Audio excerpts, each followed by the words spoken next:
नमस्कार, मैं डॉक्टर विष्णु कुमार वर्मा, सहायक प्राध्यापक वाणिज्य, शासकीय डॉक्टर इंद्रजीत सिंह महाविद्यालय कलता। प्रिय छात्रों, पिछली लेक्चर में हमने देखा था वैयक्तिक विक्रय की आवश्यकता क्यों पड़ती है, वैयक्तिक विक्रय के कौन कौन से कार्य हैं, अर्थात needs and functions of personal selling.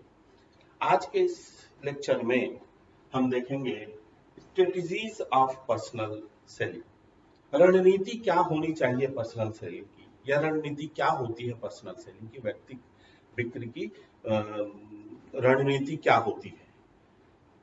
व्यक्तिगत विक्रय जब अपन करने जाते हैं तो कोई भी संस्था, कोई भी कार्य जब करती है, चाहे वह हम इंडिविजुअल करें या संस्था के रूप में करें या कंपनी के रूप में भी करें, किसी भी कार्य को करने के लिए उस कार्य को करने के पहले हमको एक अनुमान, एक उसकी रणनीति, एक उसकी व्यूह रचना तैयार करनी पड़ती है।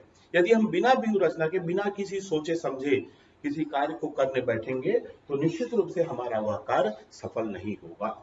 हमें अपने कार्य को सफलतापूर्वक अंजाम देने के लिए आवश्यक होता है कि हम कोई भी कार्य करने के पहले उसका अनुमान, उसके संबंधित पहलुओं पर पहले से ही विचार कर लिया जाए और किस प्रकार से हम उसको कार्य करेंगे उसके लिए हम पहले से ही तैयार रहते हैं। किसी भी कार्य की व्यूहरचना उस कार्य की सफलता की कुंजी होती है। उसी प्रकार पर्सनल सेलिंग के अंतर्गत भी जब हमको पर्सनल सेलिंग में अधिकतम लाभ कमाना प्रत्येक व्यवसाय का उद्देश्य होता है, तो ऐसी स्थिति में हमको यह आवश्यक हो जाता है कि हम व्यूह रचना तैयार करें पर्सनल सेलिंग के लिए। तो पर्सनल सेलिंग के लिए व्यूह रचना तैयार करने के लिए कौन कौन सी आवश्यक बातें हो सकती हैं, उसके आवश्यक तत्व कौन से हैं, उनमें से सबसे पहला होता है व्यक्तिगत विक्रय व्यय अनुमान एवं निर्धारण, अर्थात appropriation of personal selling expenses. Expenses जो होती है वो सबसे बड़ा आधार होता है किसी भी वस्तु के इस कास्ट को निर्धारित करने में। जिस वस्तु का कास्ट जितना ज्यादा होगा उस वस्तु की कीमत उतनी ही ज्यादा होगी। और जो हम लागत ज्ञात करते हैं, जो हम विक्रय मूल्य जो ज्ञात करते हैं, वह हमारी लागत पर निर्भर करता है। और विक्रय मूल्य किसी भी वस्तु का जितना कम से कम विक्रय मूल्य होगा, वस्तु उतना ही ग्राहक के द्वारा क्रय किया जाएगा। और वस्तु का विक्रय मूल्य कम करने के लिए हमको आवश्यक हो जाता है कि हम उसकी लागत में नियंत्रण रखें। व्यक्तिगत विक्रय जो वस्तु से संबंधित है, जो उत्पाद जो लागत है, जिसको हमको उत्पादक के द्वारा जितने में मिला है उसमें तो हम परिवर्तन नहीं कर सकते। लेकिन हमारे ऊपर जो है, अर्थात हम जब वस्तु को ग्राहकों तक पहुंचाने जाते हैं तो ग्राहकों तक पहुंचाने जाने के लिए हमको किन किन बातों की आवश्यकता और वहां पर हमको कौन कौन से व्यय करने पड़ सकते हैं, इसका हमको पहले से निर्धारण कर लेना चाहिए। और कितना व्यय होता है उतना निर्धारण कर लेना चाहिए, क्योंकि इसमें जब हम विक्रयकर्ता को नियुक्त करते हैं तो उसके प्रशिक्षण के संबंध में, उसके आवागमन के साधन के लिए या बाजार का अनुसंधान करने के लिए हमको विभिन्न प्रकार के व्यय करने पड़ते हैं। हम इसकी रणनीति सबसे पहले बनाते हैं कि हम अपने विक्रय में किस प्रकार का व्यय का अनुमान लगाएंगे, कितना हमारा व्यय होगा इस पर्टिकुलर वस्तु को बेचने के लिए, या इस पर्टिकुलर विक्रेता के द्वारा या विक्रयकर्ता के द्वारा उस वस्तु को बेचने के लिए। तो इसका सीधा सीधा यह है कि हम जितना भी लक्षित या टारगेटेड सेल्स जो आपका होता है, जितना हमको माल बेचना है, उस माल को बेचने के लिए हमको कहां कहां पर जाना पड़ेगा, हमको कहां कहां पर विक्रयकर्ता को भेजना होगा, उसमें कितना व्यय आएगा, कोई प्रशिक्षण की आवश्यकता अगर होगी तो प्रशिक्षण में कितना व्यय आएगा, उसके संबंध में आने जाने के लिए जो हमको अतिरिक्त व्यय देने पड़ते हैं, उन व्ययों में किस प्रकार का व्यय होगा, कितना व्यय हम उसको निर्धारित कर सकते हैं, वह सभी का पूर्वानुमान लगा लेना, वह सभी को पहले से पता कर लेने को ही हम व्यक्तिगत विक्रय का अनुमान कहते हैं। और यह इसलिए भी आवश्यक हो जाता है कि यह सीधा सीधा जुड़ता है हमारे सेलिंग कास्ट में। सेलिंग कास्ट जितना कम आपका होगा, जैसे आपको पहले ही बतलाया, सेलिंग कास्ट कम होगा, विक्रय का मूल्य कम होगा, और कम विक्रय मूल्य होगा तो हमारा जो ग्राहक है वह ज्यादा ग्राहक खरीद पाएगा। और इसका दूसरा स्ट्रेटेजीज हमको अपनानी पड़ती है, रणनीति बनानी पड़ती है, वह है कार्य विवरण, जॉब डिस्क्रिप्शन। सबसे महत्वपूर्ण है जॉब डिस्क्रिप्शन, मतलब हमारा किस प्रकार का जॉब होगा। इसके संबंध में एक विद्वान ने कहा है कि कार्य विवरण एक विशिष्ट कार्य के उद्देश्य, कर्तव्यों एवं उत्तरदायित्वों का व्यापक कथन है। कोई भी कार्य जब अपन करने जाते हैं तो उसका जो कार्य विवरण है हमको पहले से तैयार कर लेना पड़ता है, अर्थात किस प्रकार का कार्य होगा, जिसको हम कार्य सारांश कहते हैं। जो व्यक्ति निर्धारित विक्रेता या विक्रय कर्ता जो होगा, उस विक्रयकर्ता के कर्तव्य दायित्वों का निर्धारण हम पहले से कर लेते हैं। उसी प्रकार अगर उसमें कोई ऐसी वस्तु है जिसके लिए प्रशिक्षण की आवश्यकता है, तो प्रशिक्षण किस प्रकार से होगा, उस प्रशिक्षण की नीति क्या होगी, उसको हम पहले से निर्धारित कर लेते हैं। उसी प्रकार जो व्यय आने हैं उसको, जैसे पहले बताया, उसका तो निर्धारण हम पहले से कर लेते हैं, लेकिन इसके साथ साथ भी हमको उस व्यक्ति के वेतन भत्ते के संबंध में हमको पहले से निर्धारित कर लेना है। अगर किसी स्पेशलाइज्ड पर्सन की आवश्यकता है, किसी विशेषज्ञ की आवश्यकता है, या विशेषज्ञ के साथ साथ उसके अधीनस्थ काम करने वाले व्यक्तियों की आवश्यकता है, तो उसका भी नियुक्ति किस प्रकार से होगी, उसके लिए कौन कौन से आधार होंगे, उनकी क्या योग्यताएं होंगी, इनका भी पहले से हमको निर्धारण कर लेना होता है। इसकी भी स्ट्रेटेजीज पहले से बना लेनी होती है। कुछ प्रबंधकर्ता, कुछ संस्था तो एक अपने कार्य विवरण के साथ साथ एक प्रमाप विवरण, कार्य विवरण भी तैयार कर, अर्थात एक स्टैंडर्ड तैयार करके रखता है पहले से, एक स्टैंडर्ड, एक प्रमाप बना करके रखता है, और वह यह देखता है कि जो ग्राहक, जो विक्रेता आपका आया है, उस प्रमाप में, जो हमारे द्वारा बनाया गया प्रमाप है, उस प्रमाप पे कहां तक खरा उतरता है। यदि वह कम है तो उसका हम देखते हैं, कई जगह ऐसी स्थिति आती है जहां पर यदि हमारे प्रमाप के अनुकूल कोई विक्रयकर्ता नहीं आता है, तो या तो हम उसको बाहर कर देते हैं, या फिर उसको फिर से प्रशिक्षण की आवश्यकता महसूस कराते हुए प्रशिक्षण दिलवाते हैं और उसको उस लायक बनाते हैं, या उसका डिमोशन करते हैं। जो व्यक्ति प्रमाप के ऊपर आ जाता है, जितना हमारा जो स्टैंडर्ड जो हम रखे हैं, यदि हम उस स्टैंडर्ड से देखते हैं कि वह व्यक्ति हमसे ऊपर हमारे प्रमाप से अच्छा कर रहा है, तो हम प्रमोशन दे देते हैं, उसकी वेतन वृद्धि कर देते हैं। किसी भी स्थिति में डिमोशन और प्रमोशन का मुख्य आधार जो होता है, उस संस्था का प्रमाप होता है। हम कोई भी व्यक्ति को प्रमोशन नहीं, खासकर प्राइवेट सेक्टर्स में किसी भी व्यक्ति का प्रमोशन नहीं होता। उसके लिए आवश्यक होता है कि वह उस प्रमाप पर खरा उतर रहा है या नहीं उतर रहा है। विक्रय, पर्सनल विक्रय की तीसरी महत्वपूर्ण स्ट्रेटेजी या रणनीति हमारी होनी चाहिए, विक्रय शक्ति के बदलने की दर ज्ञात करना। ठीक है, अर्थात जो हम टर्नओवर है हमारा, सेलिंग फोर्स जो है, जो टर्नओवर हो रहा है, उसका रेट ऑफ वेरिएबल क्या है, कितना हमारा रेट बदल सकता है। जैसा आप जानते हैं, कोई भी व्यक्ति किसी भी संस्था में स्थायी नहीं होता, कभी सेवानिवृत्त हो जाते हैं कुछ लोग किसी कारणवश छोड़ के चले जाते हैं, या किसी कारणवश हम उन विक्रयकर्ताओं को अपनी संस्था से विलग कर देते हैं, अलग कर देते हैं। उसके कारण जो हमारी वास्तविक टारगेटेड सेल का जो टर्नओवर है वह मार खाता है।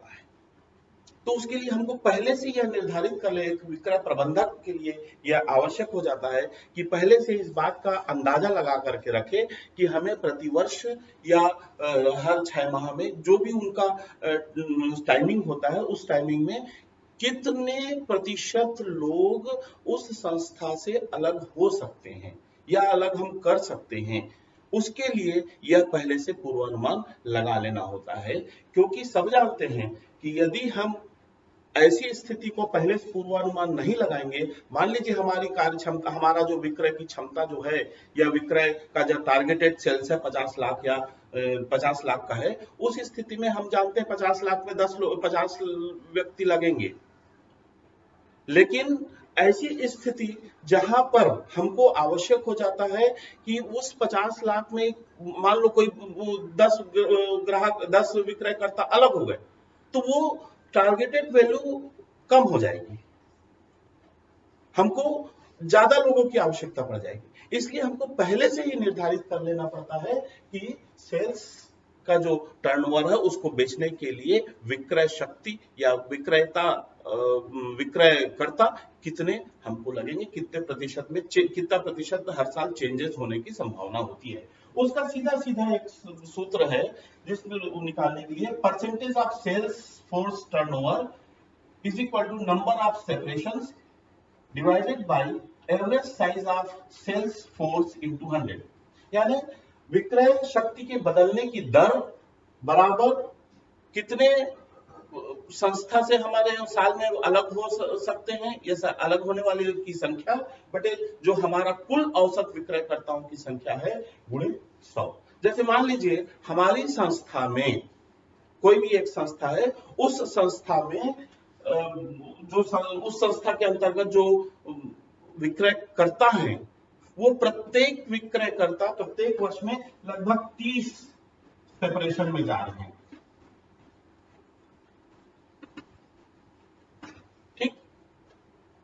और हमारी टोटल जो क्षमता है, टोटल जो हमारे कर्मचारी हैं, वो कर्मचारी मान लीजिए हमारे 900 हैं, 900 कर्मचारी हैं।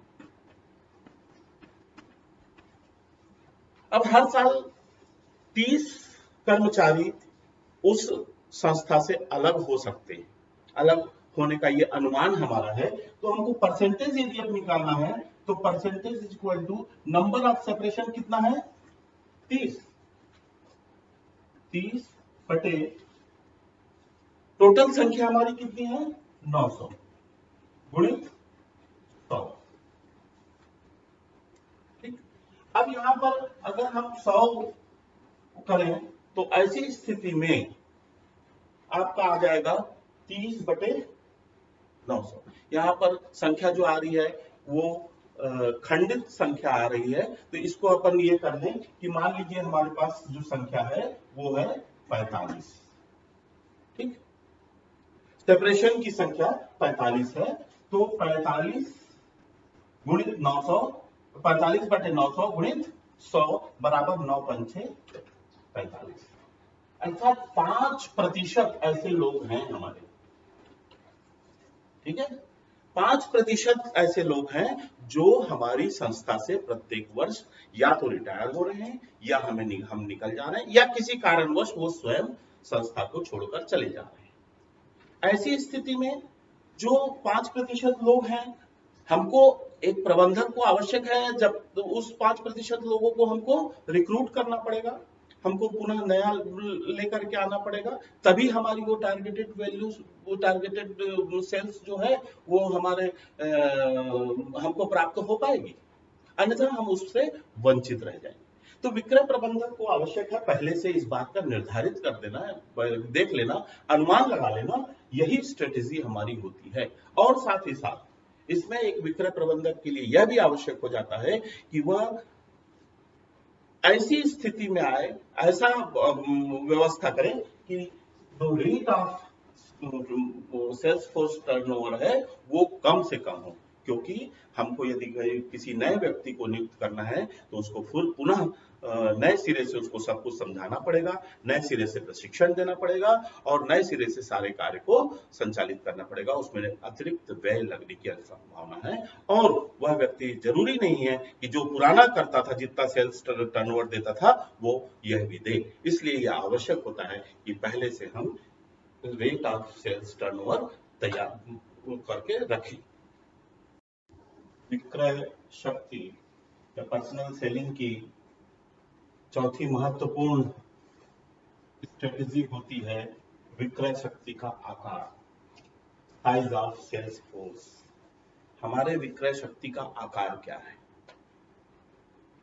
विक्रय शक्ति का आकार उसकी अनुमानित बिक्री उस संस्था के उद्देश्य पर निर्भर करती है। हमको इसके आकार के साथ साथ जो विक्रयकर्ता हैं हमारे, उन विक्रयकर्ता की व्यक्तिगत क्षमता, अर्थात वह विक्रयकर्ता कितना माल बेच सकता है, कितने मार्केट को वो कवर कर सकता है, इसकी भी पहले से हमको अनुमान होना चाहिए। साथ ही हमारा विक्रय दर, विक्रय परिवर्तन दर, जो पिछले उसमें अपन देखे थे, जिसमें हमको विक्रय दर प्रत्येक वर्ष जो हमको हटानी पड़ती है या कम करनी पड़ती है, उसका क्या दर है, इन सब का ध्यान हमको रखना पड़ेगा विक्रय शक्ति के आकार के लिए। उसके लिए हमको यह देखना पड़ेगा कि एक हमारे जो संस्था में अभी जितने विक्रयकर्ता हैं, जो हमारी अनुमानित बिक्री है, उस अनुमानित बिक्री को प्राप्त करने के लिए कितनी विक्रय क्षमता या विक्रयकर्ताओं की आवश्यकता होगी। इसका मुख्य उद्देश्य यही है, यह ज्ञात करना कि हमको कितने लोगों की आवश्यकता होगी और हमारे यहाँ कितने लोग काम कर रहे हैं। जितने लोगों की आवश्यकता होनी चाहिए, क्या उतने लोग काम कर रहे हैं, इस बात का निर्धारण पहले से अपने करना। अगर नहीं तो हमको नए लोगों को प्रशिक्षण दे करके उनकी नियुक्ति करना होगा। जैसे इसको एक अपन उदाहरण से समझ सकते हैं। साइज ऑफ सेल्स फोर्स अगर अपने को निकालना है, एन का मतलब होता है विक्रयकर्ताओं की संख्या, अर्थात हमारे पास वर्तमान में कितने विक्रयकर्ता हैं। ठीक। दूसरा सेल्स, बिक्री का पूर्वानुमान, अर्थात सेल्स का तात्पर्य होगा बिक्री का पूर्वानुमान। हम जब भी कोई व्यवसाय करने जाते हैं तो पहले से पूर्वानुमान लगाकर, मान लीजिए हमारा पूर्वानुमान है 25 लाख रुपया, साल भर में या महीने भर में हम 25 लाख रुपया का माल बेचेंगे। हमको निकालना है विक्रयकर्ताओं की संख्या, कितने विक्रयकर्ताओं की संख्या होनी चाहिए। एक बिक्री का पूर्वानुमान मान लीजिए 50 लाख रुपया है। एक विक्रयकर्ता की जो क्षमता है, प्रत्येक व्यक्ति की अलग अलग क्षमता होती है, हम उसका एक औसत निकाल लेते हैं। हो सकता है मेरी विक्रय करने की क्षमता कम हो, आपकी विक्रय करने की क्षमता ज्यादा हो, मिस्टर एक्स की विक्रय करने की क्षमता उससे भी ज्यादा हो, तो हम अलग अलग एक एक व्यक्ति का नहीं निकाल सकते, हमको उसका एवरेज निकालना। जितने भी हमारे कर्मचारी हैं उन सब कर्मचारी का एवरेज निकाल लेते हैं, तो एवरेज जो हमारा हो जाता है, एक विक्रय करने की क्षमता, एवरेज क्षमता कितनी होनी चाहिए। मान लीजिए हमारा एक व्यक्ति जो है एवरेज 50,000 रुपया का माल प्रति माह या प्रतिदिन जो भी है वह बेच लेता है। टी का तात्पर्य होता है विक्रय शक्ति के बदलने का दर। विक्रय शक्ति के बदलने का दर क्या है, जो इसके पहले अपन देखे थे, उस विक्रय शक्ति के बदलने का दर हमारा मान लीजिए आज की तारीख में 10% है। तो ऐसी स्थिति में आज हमको कितने लोगों की आवश्यकता पड़ेगी, उसके लिए n = 25 लाख रुपया डिवाइडेड बाय 50। 25 लाख क्या हो गया अपना बिक्री का पूर्वानुमान। हमारा बिक्री का पूर्वानुमान है 25 लाख रुपया, और हमारे पास प्रति व्यक्ति कर्मचारी, प्रति कर्मचारी कितना माल बेच सकता है एवरेज, वह 50,000 गुणित आप 1 प्लस 10, अर्थात टी का तात्पर्य होता है विक्रय शक्ति का दर, टी डिवाइडेड बाय 100। दर हमारा परचेस रेट जो है वो है 10/100। तो ऐसे अपन देखेंगे, तो अगर हम इसको डिवाइड करें तो आपका होगा 50 गुणित 50/1 गुणित 110/100। इनको यदि अपन हल करते हैं तो आपका उत्तर आता है 55। अर्थात हमको 55 लोगों की आवश्यकता होनी चाहिए कितने का माल बेचने के लिए, 25 लाख का। और हमारे पास व्यक्ति कितने हैं, मान लीजिए हमारे पास इसमें व्यक्ति हैं केवल 40 लोग। 40 लोग हैं आपके संस्था में, अभी 40 विक्रयकर्ता काम कर रहे हैं।